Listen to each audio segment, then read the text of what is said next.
فرمایا وَإِذَا سَأَلَكَ عِبَادِي أَنِّي فَإِنِّي قَرِيب، محبوب جب میرے بندے آپ کی بارگاہ میں آ کے میرے بارے میں پوچھے نا تو ان سے کہہ دینا میں ان کے قریب ہی ہوں،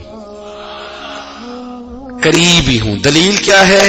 یہ جب بھی مجھ سے دعا مانگیں گے میں ان کی دعاؤں کو قبول فرماؤں گا، میں ان کے قریب ہوں، میں ان کے قریب ہوں۔ یہ جب بھی دعا مانگیں گے نا میں قبول کروں گا، میں ان کے قریب ہوں۔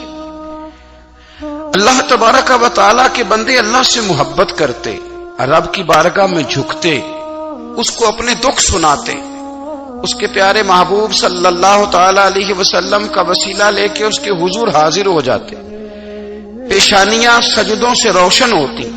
ہم نہ ہر چیز کے لیے وقت نکالتے ہیں، ہر چیز کے لیے، لیکن عبادت کے لیے وقت نہیں نکالتے۔ ہر شے آباد ہے، ہر شے، ہماری فیس بک بھی آباد ہے، واٹس ایپ بھی آباد ہے، ہمارے ٹویٹر بھی آباد ہیں، ہماری ہر چیز آباد ہے۔ سب سے کم آباد ہمارا مصلی رہ گیا ہے، سب سے کم۔ وہ لوگ اب ڈھونڈنے سے ملتے ہیں جن کی بغل میں مصلی ہوتا تھا۔ میرے بھائی، آپ کتنا کو دنیا کے پیچھے بھاگو گے تھکا دے گی، کتنا دولت کے پیچھے بھاگو گے تھکا دے گی۔ آپ جب اپنی زندگی میں جمع تفریق کرو گے نا تو مرتے وقت احساس ہوگا کہ سارا کچھ تو لوگوں کے لیے کیا، اپنے لیے تو کاری کچھ نہیں سکے۔ اور ہم عبادت کے معاملے میں بہانے بازی بھی کرتے ہیں۔ ہم کہتے ہیں اوہو رزق کمانا بھی تو عبادت ہی ہے نا، تو میں حلال روزی کے لیے جا رہا ہوں، یہ بھی تو عبادت ہے نا۔ میری طرح کے لوگ کہہ دیتے ہیں کہ میں سویرے اٹھ کے مدرسے میں کچھ اسباق دیکھتا ہوں تو یہ بھی تو عبادت ہے، میں بیان کرنے کے لیے مطالعہ کرتا ہوں تو یہ بھی تو عبادت ہے نا، اتنے لمبے سفر کر کے ملک میں دنیا میں گھومتا ہوں تو یہ بھی تو میں عبادت ہی کر رہا ہوں۔ اب اسپیشل نفلوں کے لیے وقت کس طرح نکلے، اسپیشل کر کے تسبیح میں کیسے چلاؤں، میں سارا کچھ ہم بہانے بنا لیتے ہیں نا۔ میرا سوال یہ ہے کہ یہ ساری باتیں صحابہ کو، نبی کریم کو، دیگر لوگوں کو بھی تو پتہ تھی نا، لیکن آپ غور تو کریں، 23 سال حضور کو وقت ملا، مختصر وقت ظاہراً تبلیغ کرنے کے لیے، پوری دنیا میں دین بھی پھیلانا ہے۔ گھر میں 11 ازواج ہے، 4 بیٹیاں ہیں، ان کی اولادیں، سارے کام کاج بھی دیکھنے، لیکن سیدہ طیبہ طاہرہ حضرت عائشہ صدیقہ رضی اللہ تعالیٰ عنہ فرماتی ہیں سارا دن تبلیغ کرتے، ہر غلام کے دکھ سنتے، گھر میں آتے تو اپنے گھر والوں کا خیال کرتے، کام میں ہمارا ہاتھ بٹاتے۔ قربان جاؤں، کہتی ہیں زمانہ سارا سو جاتا لیکن آمنہ کے لال مصلی بچھا لیتے۔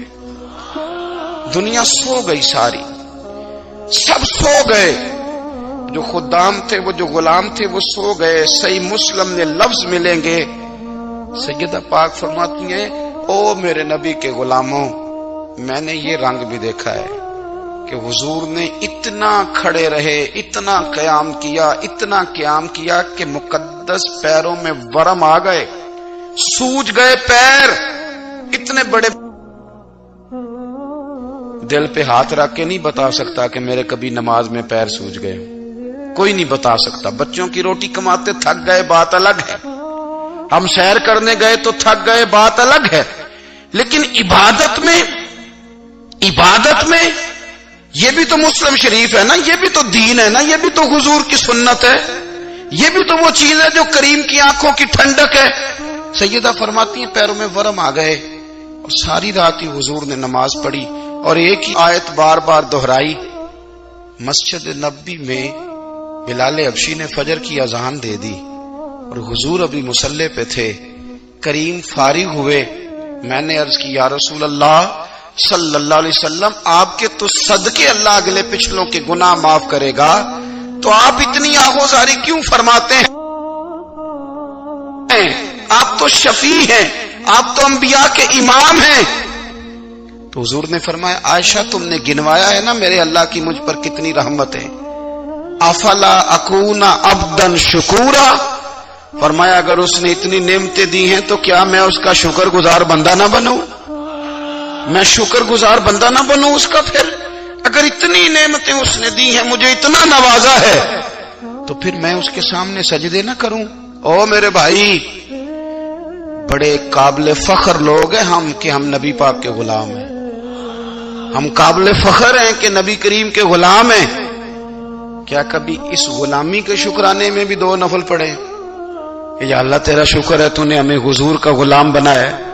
یاد رکھیں کہ اپنی روحانی زندگی کو آباد کریں, استغفار پڑھیں, تسبیحات کریں.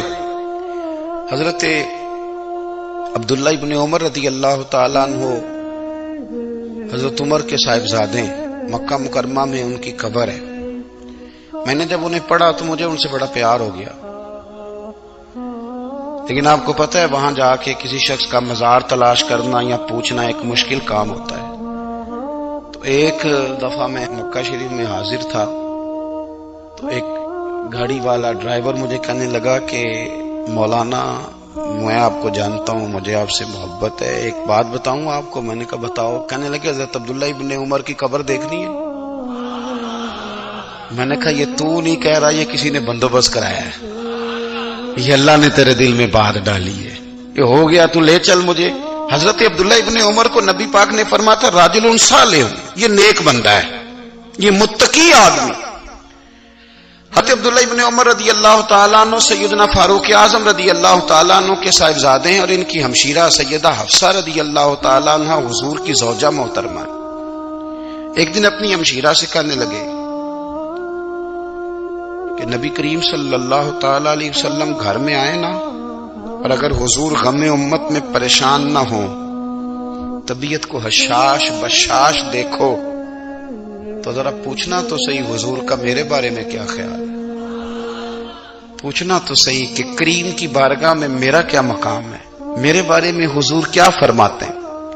اب بہن کو کام بتائے اور بتائے بھی بھائی, اور پھر بہن وہ کام نہ کرے, یہ تاریخ میں ہوتا نہیں. حضرت عمر فاروق رضی اللہ تعالیٰ عنہ کی صاحبزادی ام المومنین رضی اللہ تعالیٰ عنہ فرماتی ہیں کہ میں تو بس منتظر تھی. انہوں نے تو کہا تھا نا کہ اگر تم حشاش بشاش دیکھو تو بات کرنا, لیکن حضور تشریف لائے, میری باری تھی, میرے گھر تشریف لائے, کھانا پیش کیا تو فوراً میں نے عرض کی حضور ایک بات پوچھنی تھی. تو حضور نے فرمایا پوچھئے. میں نے عرض کی حضور میرے بھائی عبداللہ ابن عمر کے بارے میں آپ کا کیا خیال ہے. نوجوانوں میری بات پہ غور کرنا, میرے بھائی کے بارے میں آپ کا کیا خیال ہے. تو نبی کریم صلی اللہ تعالی علیہ وآلہ وسلم نے میری طرف دیکھا اور پھر حضور زیر لب تھوڑا مسکرائے. اور بریلی کے امام کہتے ہیں کہ حضور مسکرا دیتے تھے نا تو جو بڑا دکھی ہوتا تھا وہ بھی ہنس پڑتا تھا. اب سوال پیدا ہوتا تھا کہ پھر تو اس مسکراہٹ کے لیے انتظار کرنا پڑتا ہوگا کئی مہینے کے حضور مسکرائیں تو رونے والے ہنسیں. تو اعلیٰ حضرت فرماتے نہیں, انتظار نہیں کرنا پڑتا, یہ مسکراتے رہنا تو حضور کی عادت ہے. جس کی تسکین سے روتے ہوئے ہنس پڑے اس تبسم کی عادت پہ لاکھوں سلام. یعنی یہ تو عادت ہے حضور کی مسکراتے رہنا, اس کے لیے انتظار نہیں کرنا پڑتا. بھائیو آپ خیال رکھیں گے, غور کریں گے. حضرت عبداللہ ابن عمر رضی اللہ تعالیٰ عنہ کے بارے میں پوچھا تو سیدہ فرماتی ہیں کہ نبی کریم صلی اللہ تعالی علیہ وسلم نہ زیر لب مسکرائے اور فرمایا حفصہ تیرا بھائی ہے تو اچھا, لیکن میں نے سنا ہے کہ عشاء کی نماز پڑھتا ہے تو فجر تک سویا ہی رہتا ہے. او نوجوانوں, 10 بجے تک سونے کی بات نہیں ہوئی, 9 بجے تک سونے کی بات نہیں ہوئی, 11 بجے اٹھنے کی بات نہیں. حضور فرمانے لگے میں نے سنا ہے کہ عشاء کی نماز پڑھ کے سو جاتا ہے اور فجر تک سویا ہی رہتا ہے, اسے چاہیے کہ تہجد کے وقت اٹھا کرے, اللہ کی بارگاہ میں حاضر ہوا کرے, آہوزاری کرے, سجدے کرے, عبادت کرے. اٹھتا ہے اور فجر میں جا کے اٹھتا ہے. حضرت جناب حفصہ رضی اللہ تعالیٰ عنہ کہتی ہے میں نے جناب عبداللہ ابن عمر کو پیغام دیا اور میں نے کہا میرے جوان بھائی سن. نبی پاک نے فرمایا ہے تو اچھا پر تہجد میں نہیں اٹھتا, نفل نہیں پڑھتا. او میری ملت کے جوانوں, مزہ نہیں آ جاتا جب ساری دنیا سوئی ہو, ساری دنیا, اور بستر بھی گرم ہو اور نیند بھی پورا غلبہ کر رہی ہو, اور اچانک گھنٹی بجے دماغ میں, آنکھ کھلے, گھڑی پہ نظر پڑے 3:30 4 بجے کا پیغام گھڑی بتائے اور کوئی چڑھتی جوانی والا اٹھ کے وضو کرے اور جب وہ مصلی کھول کے بچھائے تو مدینے والے محبوب کہتے ہیں کہ ہر نماز پہ رب ثواب دیتا ہے، اور جو اٹھ کے تہجد کی نماز پڑھے اسے دیکھ کے تو رب مسکراتا ہے، جو اس کی شان کے لائق ہے، جو اس کی شان کے لائق، وہ مسکراتا ہے، خوش ہوتا ہے کہ میرا بندہ تہجد میں اٹھ گیا، وہ مسکراتا ہے۔ کاش ہماری صبحیں کبھی اپنے مالک کے نام ہو جائیں، کاش کے صبحیں۔ حضرت ابو الحسن رحمت اللہ تعالی علیہ حضرت معاذ ابن جبل رضی اللہ تعالیٰ عنہ کے پاس بیٹھا کرتے تھے، فرماتے ہیں ان سے جو پیار بڑھا تو پھر میرا مصلی سے بھی بڑھ گیا۔ تابعین فرماتے ہیں صحابی رسول سے محبت ہوئی تو ذکر سے بھی ہو گئی، پھر درود شریف سے بھی ہو گئی، محبت ان سے بڑھی تو پھر اللہ نے مسجد کا پیار بھی بڑھا دیا۔ آپ فرماتے ہیں کہ میری ہر وقت طبیعت چاہتی تھی کہ بس اللہ اللہ کروں، بس اللہ اللہ کروں، بس نہ میں ذرا تھوڑی جان چھڑاؤں لوگوں سے، کو 10 منٹ ملے تو میں کچھ 4 نفل پڑھ لوں، میں تھوڑا سا نہ بچوں لوگوں سے، اور مجھے تسبیح ملے تو میں نہ کچھ 400-500 دفعہ استغفار پڑھوں، سبحان اللہ الحمدللہ اللہ اکبر لا حول ولا قوت الا باللہ، میں نہ تسبیحات پڑھوں۔ فرماتے ہیں کہ بچے تھے گھر میں 6-7، غربت تھی، کام ملتا کوئی نہیں تھا، اور میں کام چور نہیں تھا، کام ڈھونڈتا تھا، پر اللہ کی قدرت کے کام نہیں ملتا تھا۔ فرماتے ہیں کہ میں نے ایک دن اپنی اہلیہ سے کہا کہ آج میں پھر جاتا ہوں کام ڈھونڈنے، تو میری بیوی بڑی فرما بردار تھی، پر اس دن نہ غربت کے ہاتھوں تنگ آ کے کہنے لگی آج نانا کوئی تو چیز لے کے آیا، تو مجھ سے بچوں کی بھوک نہیں دیکھی جاتی، یہ سب روگاں دا روگ محمد جس دا نام غریبی، کنڈ بلا کے لنگ جاندے نہیں دوست یار قریبی، آج نہ کچھ لے کے آیا تو میں بچے لے کے چلی جاؤں گی۔ شیخ فرماتے ہیں کہ میں بڑا پریشان گھر سے نکلا، پر میں نے صبح سے لے کے زور تک کام ڈھونڈا، کام ملا کوئی نہیں، تو میرے دل میں خیال آیا چلو کام نہیں ملتا تو اللہ اللہ تو کرے نا، چلو بندوں کی مزدوری نہیں ملتی تو رب کریم کی عبادت ہی کرتے ہیں۔ فرماتے ہیں کہ میں نے نا فرات کے پانی سے وضو کیا، نہر کے، شدید دھوپ تھی، ساتھ ریت تھی اور ریت تپ رہی تھی، میں نے اپنا رومال وہیں مصلی کے طور پر بچھا لیا، اور فرماتے ہیں کہ زور سے لے کر عصر تک نماز پڑھی، دھوپ بھی پورے زور پہ، پر میرے سجدے کا ذوق بھی پورے زور پہ۔ فرماتے ہیں سورج بھی چمک رہا ہے اور رب کی عبادت کا ذوق بھی پورے زور پہ، میں سجدہ کروں تو پھر میرا اٹھانے کو جی نہ چاہے۔ میرے استاد لکھا کرتے تھے، یہ ان کا شعر ہے، وہ کہا کرتے تھے مجھے سوز دے، مجھے ساز دے، اور مجھے نیم شب کا نیاز دے، دم سجدہ خود کو میں توڑ دوں، مجھے ایسا ذوق نماز دے، اور میں تیری بہار کا پھول ہوں، میں کھلا بھی ہوں تو تیرے لیے، مجھے میری شاخ سے توڑ لے، مجھے اپنی زلف کا ناز دے۔ بھائی فرماتے ہیں کہ عصر تک میں نے نفل پڑھے، دل ڈھلنے لگا، عصر کی نماز پڑھی اور میں وہاں سے چلا۔ اب میں جب نکلنے لگا تو دل میں خیال آیا کہ چھوٹی چھوٹی دیواریں ہیں گھر کی، بغیر کچھ لیے جاؤں گا تو بیوی دور سے دیکھے گی تو شور کرے گی کہ پھر خالی ہاتھ آ گیا ہے۔ کہتے میں نے اپنے اسی رومال میں جس پہ میں نے نماز پڑھی تھی نا، رومال میں کی آخی دے پنجابی جو صافا، کہتے ہیں اسی میں نا میں نے کچھ ریت بھر لی کہ وہ دور سے دیکھے گی تو سمجھے گی کچھ لے کے آیا ہے، چلو جا کے اسے بتا دوں گا کہ آج پھر مزدوری نہیں ملی۔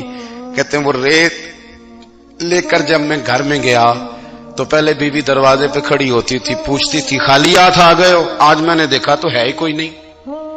فرماتے ہیں میں اندر داخل ہوا، سلام لیے، کونے میں میں نے وہ رومال رکھ دیا اور میں نے آواز دی کہ بھلی مانس کہاں ہو؟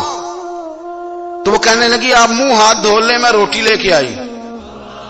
میں نے کہا روٹی کہاں سے آ گئی؟ یہاں تو کئی دنوں کے فاقے، تو کئی دنوں کی غربت ہے، یہاں تو اس گھر میں تو فقیری ہے۔ فرماتے ہیں کہ وہ روٹی لے کے آئی اور اس وقت کی جو موجودہ نعمتیں تھیں، سمجھ لیں سلاد، اچار، ہر چیز ساتھ لائی۔ میں نے کہا کہ بچے کہاں گئے؟ کہنے لگی وہ کھانا کھا کے کھیلنے گئے، آپ کھانا کھا لیں آ جاتے۔ کھانا اس نے چن دیا۔ میں نے حیرت انگیز لہجے میں ساری نعمتیں اپنے دسترخوان پہ دیکھ کر کے بیوی سے پوچھا یہ کہاں سے آیا کھانا؟ بچوں کو تو نے کہاں سے کھانا کھلایا؟ یہ سارا کچھ کیسا ہے؟ کہنے لگی پتہ نہیں آج آپ کس کریم کی مزدوری کرنے چلے گئے تھے، پتہ نہیں کس کریم کی، میرے گھر میں تو اتنی نعمتیں آئی ہیں کہ مجھ سے سنبھالی نہیں جا رہی، اتنا اناج ہے، اتنا گندم ہے، کس کریم کے دروازے آج چلے گئے تھے؟ یہ کہتے کہتے وہ اٹھی اور اٹھ کر کے کہنے لگی پہلے ہی بڑا کچھ آیا تھا، اب کیا لے آئے ہو؟ اور جا کر کے نا اس نے وہ ریت والا رومال کھولا، کہنے لگے میں تو لے کے آیا تھا ریت، تو میرے رب نے اسے بھی سونے اور ہیرے بنا دیا تھا۔ جب آپ کی توجہ اللہ کی جانب، میرے نبی پاک صلی اللہ تعالی علیہ وسلم نے فرمایا ہر چیز اپنے رب سے مانگ، ہر چیز مانگ، ہر چیز مانگ۔ یا رسول اللہ کیا کچھ؟ میرے محبوب نے فرمایا تیرے گھر میں نمک بھی ختم ہو جائے تو وہ بھی اپنے رب سے مانگا کر، تو مانگنا وہ تجھے دے گا، تو اس کی بارگاہ میں کشکول طلب دراز تو کرنا۔ اور ترمذی شریف میں عجیب لفظ ہے، رسول کائنات نے فرمایا، رب کریم فرماتا ہے جب میرا بندہ ہاتھ اٹھاتا ہے نا تو مجھے حیا آتی ہے کہ میں خالی کیسے لوٹا دوں اس کے۔ اتنے بڑے بادشاہ کی بارگاہ میں دعا کی بڑی طاقت ہے۔ میرے نبی پاک نے فرمایا دعا مومن کا ہتھیار ہے، دعا مومن کا، دعا مومن کا۔ حضور نے فرمایا تقدیر کو سوائے دعا کے کوئی چیز نہیں بدل سکتی، دعا مومن کا ہتھیار ہے، یہ کافر کے پاس کوئی نہیں، یہ ہتھیار ہے مومن کا۔ اللہ کرے آپ کو سمجھ آئے، پھر سنیں، کئی بار کہہ چکا ہوں یہ ہتھیار ہے۔ کافر کے مقابلے میں جو تیرے پاس سب سے بڑا ہتھیار ہے وہ دعا ہے۔ دعائیں کرانی چھوڑ دی، کرنی چھوڑ دی، لینی چھوڑ دی۔ حضرت سیدنا انس بن مالک رضی اللہ تعالیٰ عنہ فرمایا کرتے تھے میں نے وہ رنگ دیکھا ہے جب حضور دعا مانگتے تھے اور حضور کی مقدس آنکھوں میں آنسو بھی ساتھ ہی بہا کرتے تھے، میں نے وہ انداز دیکھا ہے۔ بھائی اپنا مصلی کا، عبادت کا، وظائف کا، اللہ اللہ کا سلسلہ اس کو مضبوط کرے، اپنی دعاؤں کے تعلق کو مضبوط کرے۔ دعائیں بڑے انقلاب برپا کر دیتی ہیں۔